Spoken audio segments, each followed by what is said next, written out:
In this video, we're tackling one of the most common questions we get: how to load a grease gun without making a mess. Whether you're new to using a grease gun or just looking for cleaner, easier tips, we've got you covered. Let's dive in. Can I refill a grease gun without using a cartridge? Yes, you can use bulk grease by scooping it directly into the barrel. However, it's messy and may require extra effort to avoid air pockets. Why is grease not coming out of my grease gun? You may have an airlock.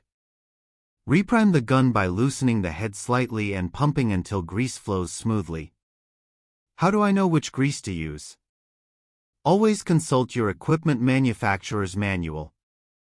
Lithium-based grease is a good general-purpose option, but specialized machines may need calcium or polyurea types. How often should I clean my grease gun? Wipe down the exterior after every use and clean the nozzle regularly to prevent contamination and buildup. If you are seeing this video for the first time, kindly subscribe to our channel and turn on the bell icon so you get to be notified whenever new videos drop.